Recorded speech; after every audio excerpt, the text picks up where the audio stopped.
use this one and put hope for the future.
Analyze a future for you, like mixing what you need, what you love to do, how you can develop your work, and if you mix everything, you get the main picture. Yeah, that's pretty much what it is. It's a Japanese concept, and the Japanese say that it tells you it helps you find a reason to get up in the morning. It's a bit big. It's big, but it's a tool that helps you get started to see what exactly you can combine. And the purpose of it is to find something that can make you happy. The purpose is to get as close to this as possible, not necessarily there. If you can get there, it's perfect. But we're trying to get as close as possible, usually. Today we are going to work a bit with this. Yeah? So what I will ask you to do first is take some time, some individual time. I will give you some post-its that I've done. And find some things to put here. You can put more than 1, 2, 3, 4 maybe, as many as you can find. But make sure that they really resonate with you, not just put it there to fill the page.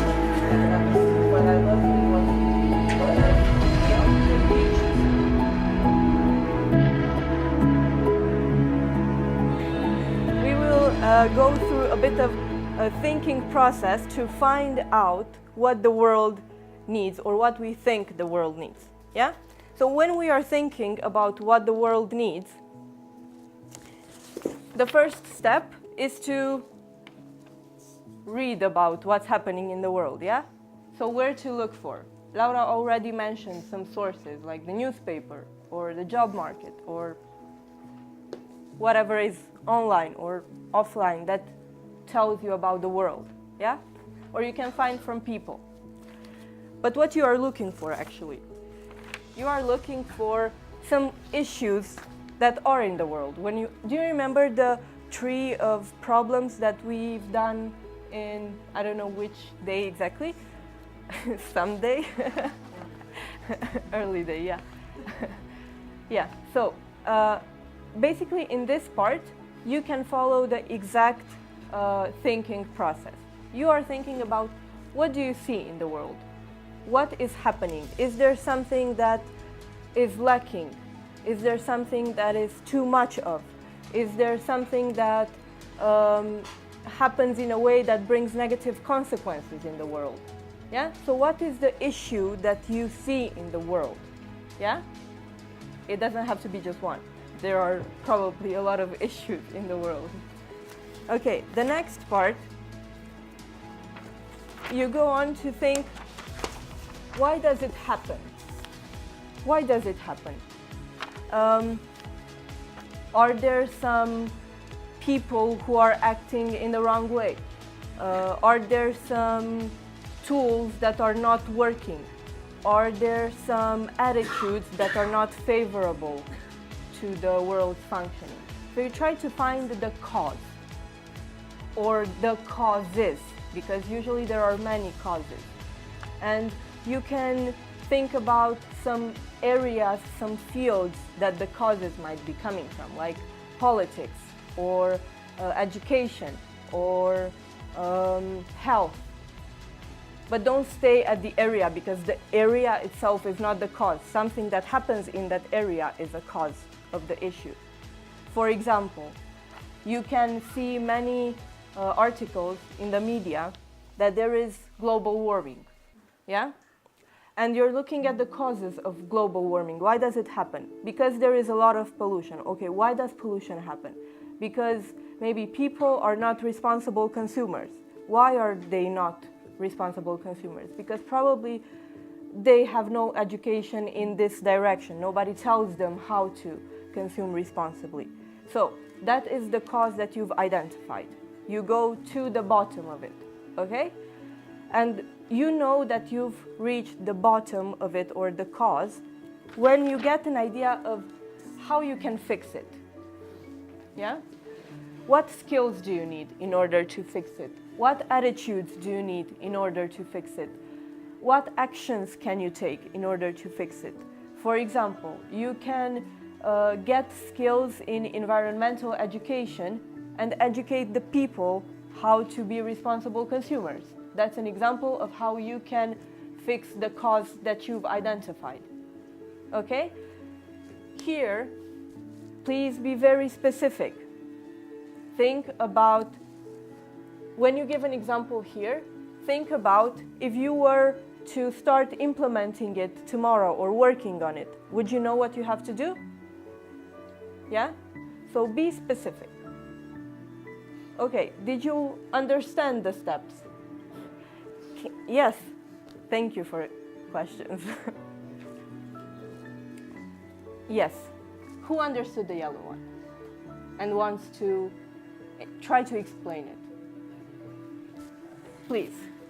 So what is happening is like if you get information about what is going on in your like for instance in the economy or in the world, and by searching or reading on the internet or newspapers or getting certain information, maybe if you do it in a local way or your neighborhood or things going on. Okay, in an environment, what is And then what is happening? And then you decide, like, I mean, you the problem?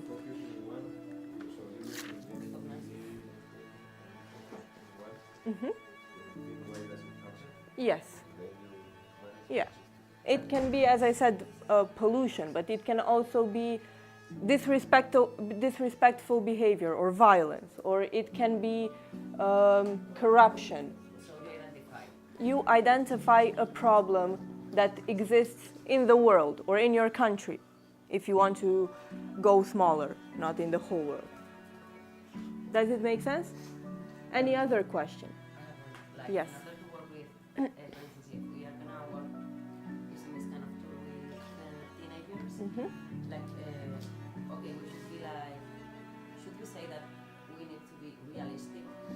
Because, okay, if I ask these kind of questions, not only to adolescents, but only to adults, where to look? Okay, what is happening? Why does it happen? If we go to the bottom of the question, or we go like, it is matter. Okay. I mean, the pollution, yeah, I can be a very responsible consumer, but if the industries continue doing that way, and how can I fix it? Okay, yeah, I could demonstrate it. Who runs the industry? Yeah, but I mean, like I don't know, it's very personal, but there are some things that maybe are not reachable, like easily. I mean, everything could be reachable, but Yeah, but what is easy in life? I mean, it's true. When you go through this process, you don't have to find the solution to all the problems in the world. The idea is to get some practice in thinking about it.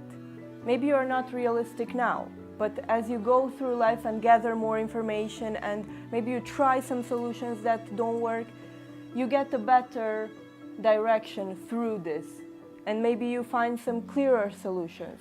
It's true that in adolescence, you're probably not very aware of what happens in the world or why it happens, but at least you can get some practice with thinking about it. Yes, Belen. And also, I think maybe this is useful for that. The how to fix it, it's very good. I feel that it's very good that it's pronounced this way, like written this way. How to fix it? No, how do you fix it? Because it's not asking you to fix it. It's just saying how would it be fixed? Yes. What is needed to fix it? Yes. Doesn't have to be you who does it. Exactly. So you can find many solutions or many skills that would be needed to fix it. For example, I started with this example of pollution and global warming. For example, how to fix it would be skills in teaching environmental education, or knowledge in climate change, for example. So it can be some things that are very specific and which can contribute, because the cause is not just one. There are many. Okay? Okay, so how we will do it, let's make a tornado first. Ooh.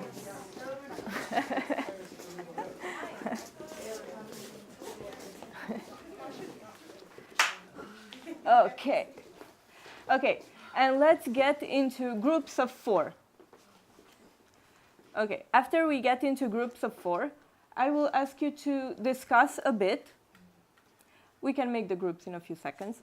I will ask you to discuss in your group and to choose one thing that is happening in the world and to define it, to say, what is it? Is it something that's too much? Is it something that doesn't exist? Is it something that's working inappropriately? Define the issue.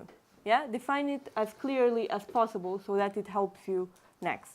After that, just one, yeah? Just one thing. There are many things, but focus on just one, yeah?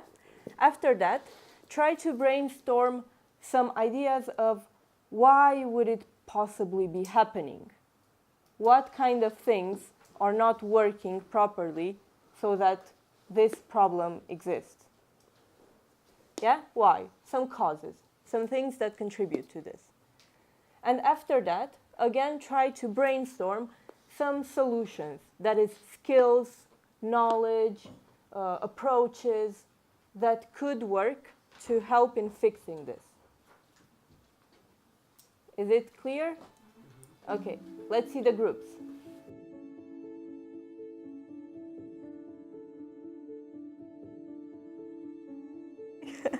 Okay, it's very simple to find out what jobs you can get paid for. It's harder to get those jobs.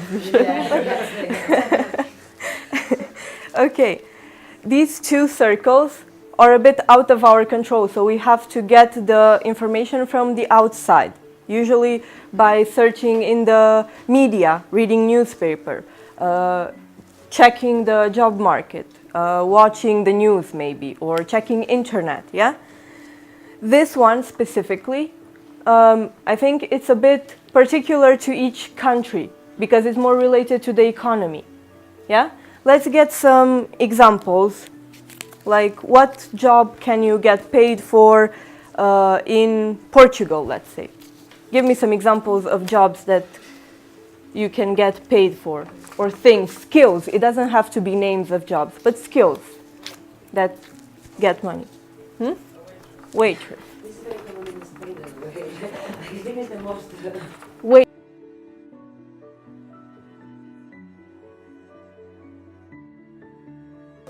Okay. Do you have more post-its? No? Okay, I will give you some more because I will ask you to write 2, 3 examples from your own country that we've given here, yeah? And put it on your Ikigai.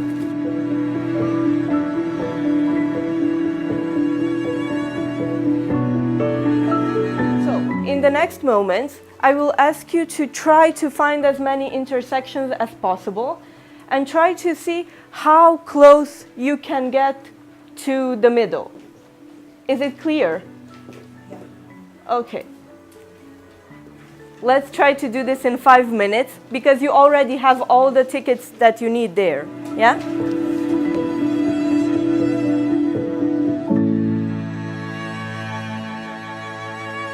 You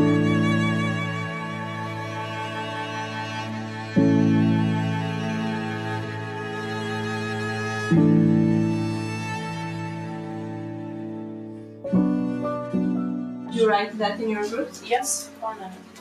We wrote actually more specific education about mental health, actually, but more education as well in this. Definitely skills in communication. Yes, and definitely skills in communication. This part because okay, we brainstorm about professions that in our environment, in our countries, are well paid. Not what you love or what you're good at. Or yes, you may find new skills and you might redefine your mission in the world or what the world needs.